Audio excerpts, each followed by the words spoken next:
হরে কৃষ্ণা। চলে এলো পাণ্ডব নির্জলা একাদশী ব্রতের মহোৎসব। আজকের আমরা এই ভিডিওতে জানব পাণ্ডব নির্জলা একাদশী ব্রতের মাহাত্ম্য কথা। এই মাহাত্ম্য কথা শ্রবণ অবশ্যই দরকার। যাদের গৃহেতে পাণ্ডব নির্জলা একাদশী ব্রতের মাহাত্ম্য বই রয়েছে তারা অবশ্যই মাহাত্ম্য পাঠ করতে পারেন, আর নতুবা এই ভিডিওর মাধ্যমে এই ব্রত মাহাত্ম্য কথা শ্রবণ করুন। চলুন সেই পাণ্ডব নির্জলা একাদশী ব্রতের মাহাত্ম্য কথা আমরা শ্রবণ করে নিই। জ্যৈষ্ঠ শুক্লপক্ষের এই নির্জলা একাদশী ব্রত সম্পর্কে ব্রহ্ম বৈবর্ত পুরাণে সে ভীমসেন ব্যাস সংবাদে বর্ণিত হয়েছে। মহারাজ যুধিষ্ঠির বললেন, হে জনার্দন, আমি অপরা একাদশীর সমস্ত মাহাত্ম্য শ্রবণ করলাম। এখন জ্যৈষ্ঠ শুক্লপক্ষের একাদশীর নাম ও মাহাত্ম্য কৃপাপূর্বক আমার কাছে বর্ণনা করুন।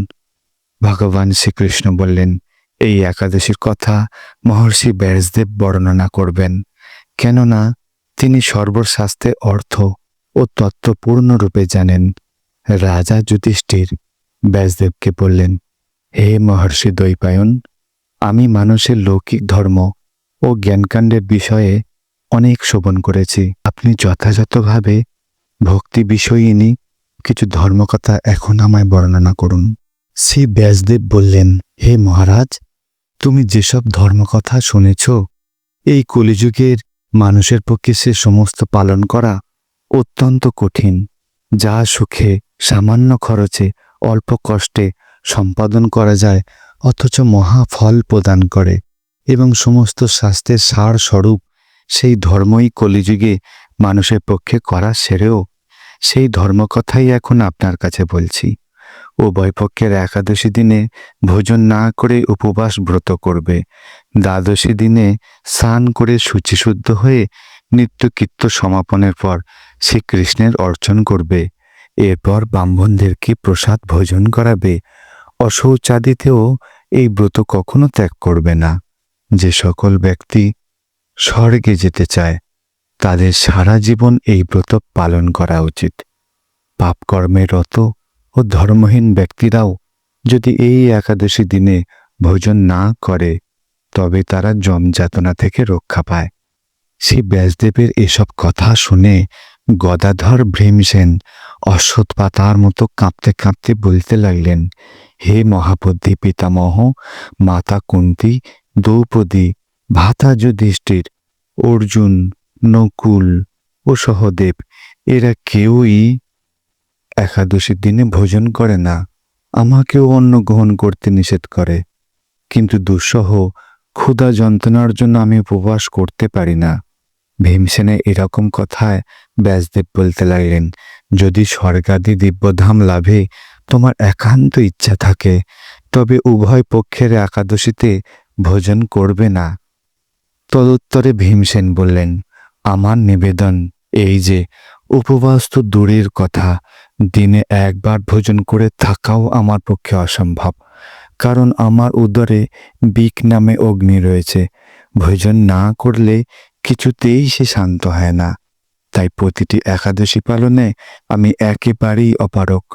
হে মহর্ষি, বছরে একটি মাত্র একাদশী পালন করে যাতে আমি দিব্যধাম লাভ করতে পারি, এরকম কোনো একাদশীর কথা আমাকে নিশ্চয়ই করে বলুন। তখন ব্যাসদেব বললেন, জ্যৈষ্ঠ মাসের শুক্লপক্ষের একাদশী তিথিতে জল পান পর্যন্ত না করে সম্পূর্ণ উপবাস থাকবে, তবে আচমনে দোষ হবে না। ওই দিন অন্নাদি গ্রহণ করলে ব্রত ভঙ্গ হয়।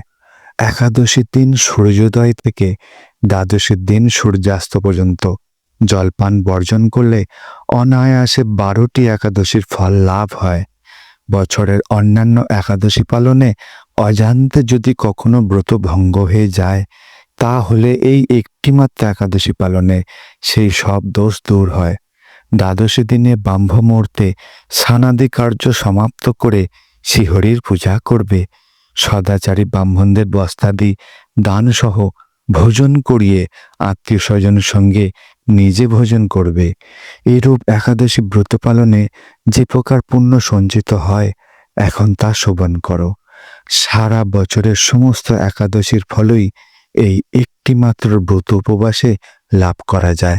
শঙ্খ চক্র গদা পদ্মধারী ভগবান শ্রীকৃষ্ণ আমাকে বলেছেন, বৈদিক ও লৌকিক সমস্ত ধর্ম পরিত্যাগ করে যারা একমাত্র আমার শরণাপন্ন হয়ে এই নির্জলা একাদশী ব্রত পালন করে তারা সর্বপাপ মুক্ত হয়। বিশেষত কলিযুগে ধনসম্পদ দানের মাধ্যমে সদ্গতি ও স্মার্ত সংস্কারের মাধ্যমেও যথার্থ কল্যাণ লাভ হয় না। কলিযুগে দ্রব্যশুদ্ধি নেই, কলিতে শাস্ত্রজ্ঞ সংস্কার বিশুদ্ধ হয় না, তাই বৈদিক ধর্ম কখনো সুসম্পন্ন হতে পারে না। হে ভীমসেন, তোমাকে বহু কথা বলার আর প্রয়োজন কি? তুমি উভয় পক্ষের একাদশীতে ভোজন করবে না। যদি তাতে অসমর্থ হও তবে জ্যৈষ্ঠ মাসের শুক্লপক্ষের একাদশীতে অবশ্যই নির্জলা উপবাস করবে। এই একাদশী ব্রত ধনধান্য ও পুণ্যদায়িনী। যমদূতগণ এই ব্রত পালনকারীকে মৃত্যুর পরও স্পর্শ করতে পারে না। পক্ষান্তরে বিষ্ণুদূতগণ তাকে বিষ্ণুলোকে নিয়ে যান।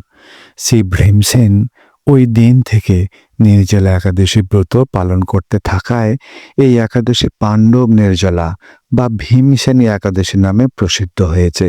এই নির্জলা একাদশীতে পবিত্র তীর্থের স্নান, দান, জপ, কীর্তন ইত্যাদি যা কিছু মানুষ করে তা অক্ষয় হয়ে যায়।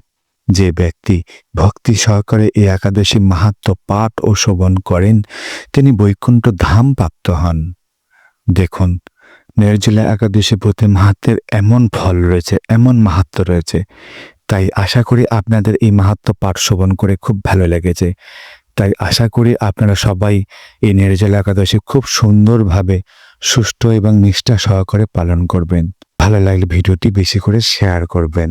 আর নির্দিষ্ট টাইম মতন দ্বাদশী দিনে যে যা নিজ নিজ স্থানে পালন সময় দেখে তা পালন করে নেবেন। ভালো থাকবেন, সুস্থ থাকবেন। হরে কৃষ্ণা।